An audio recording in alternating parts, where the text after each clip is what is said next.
Hello, welcome to another assembly. Thank you everybody for joining, and a massive well done to every single one of you. You've been amazing. You've all come back to school this week and it's just been brilliant to see you enjoying catching up with your friends, playing, learning, exploring, so much exciting stuff. It's brilliant. You are absolutely doing a wonderful job, so very, very well done. What's particularly impressive is that each day this week more than 99% of you have been in school, so very, very well done everybody. Let's keep that up too. This week is a special week for all sorts of reasons. You are back at school, which is very special. Monday was a very special day. It was International Women's Day, and that's a really important day to have because around the world, and including in our country, sadly, what women have achieved is not always celebrated as much as what men have achieved. And particularly if you look at history books, especially older history books, you might see a lot more men than women. And that's not okay. Not least because a lot of very amazing women have shaped the world we live in today. So International Women's Day is a very, very important day, and this week also is International Science Week. So I thought it would be really good to talk to you about some scientists who are women, because again, they are not always celebrated as much as men scientists.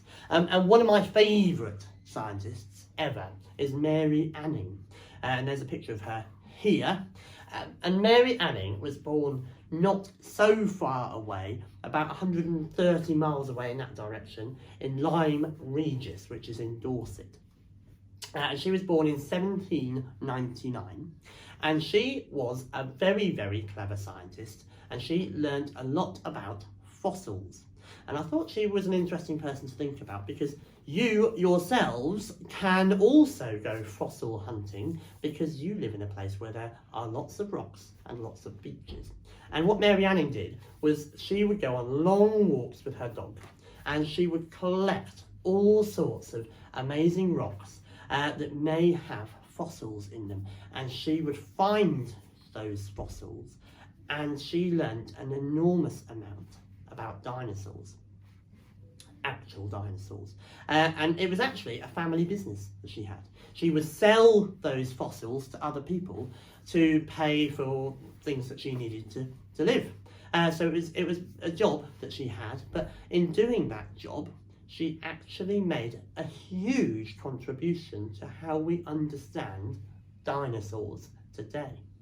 But what's a bit sad is that although she had a huge impact, we didn't always celebrate her impact in doing that. And lots of the things that she found and lots of the things that she learned about weren't attributed to her in the books about science. And actually lots of other people bought the fossils from her and wrote about them themselves, and they took all the credit. So Mary Anning was an amazing scientist, but someone who wasn't as celebrated as she should have been. Now, many of you will be women. In fact, half of you will be women one day, and many of you will be scientists, I have absolutely no doubt. And luckily, now we are living in a world in which the contributions of male and female scientists are celebrated much more fairly. I cannot wait to hear about your scientific achievements in your lifetimes. It would be good also to hear if you've been exploring some fossils and what you found there too. There is another person, another young woman who's had a tremendous impact upon science recently, and you will have heard her name probably lots and lots of times. That is Greta Thunberg. Now, Greta Thunberg is very young. I believe she's about 18 now, so she's just become an adult. But she has done an incredible amount of work for science and for the environment, which she began doing when she was only a child.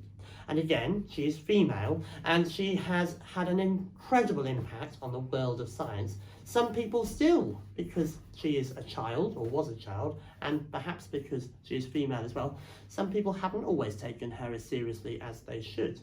But we can celebrate her contributions today with this very special book. Thank you, Mrs. Schuxtiana, for lending me this book. This is called Greta and the Giants. I hope that you enjoy it. It's a story, but based upon Greta's real life. There was once a girl who lived at the heart of a beautiful forest. Her name was Greta. One morning, things weren't quite as they should be. Greta stepped out into her garden, and there, huddled together in the shadows of the trees, were all the animals of the forest. A soft, silvery brown wolf stepped forward with his tail low to the ground. "Please help us," he whispered. "The forest is broken and we don't know where to go.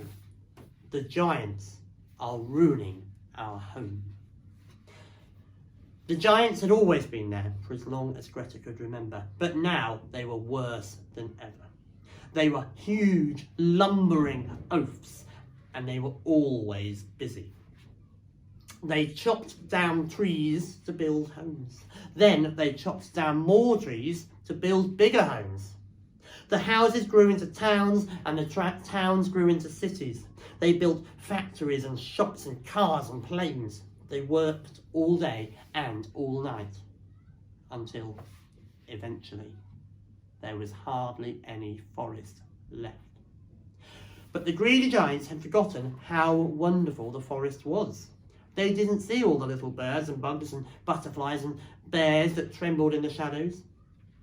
And no one told them to stop, because everybody was scared of them. Everyone except Greta. "Will you help us?" asked the wolf. Greta looked around her. The animals looked tired and sad. She had to help them. But how? Then Greta had an idea. The next morning, Greta went into the middle of the forest and waited for the giants to come. She stood alone, holding a big sign. The sign said, "Stop." She waited and waited.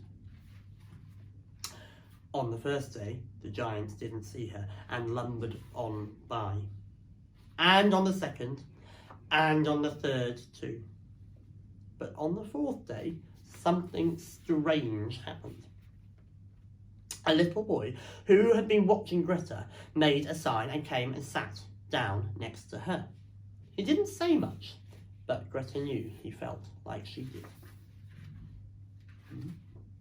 Soon, more and more people and animals saw what they were doing and joined in too.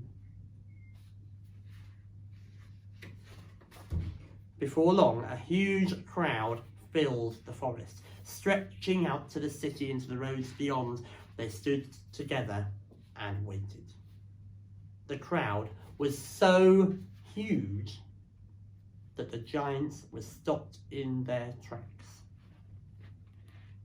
"Please stop," Greta cried. "Your greedy behaviour is spoiling our home. You've broken the trees and trampled the flowers, and now the bees and birds have flown away. These animals are homeless and our forest is dying." After Greta had spoken, everything was silent. But then, everyone in the crowd began to shout, "The smoke from your fires is choking the air. And please stop cutting down the trees. You can help plant some new ones and mend my home. We need to take care of our forest and live together. Will you please try?" They all said. The giants shuffled and fidgeted and stomped their feet on the ground. They were embarrassed and a little bit sad.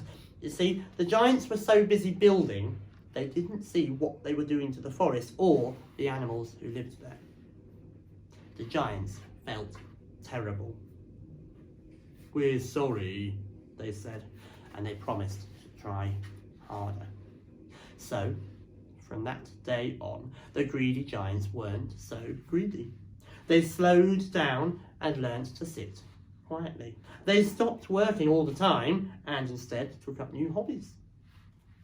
They stopped chopping down trees and learned all about gardening and living in the forest.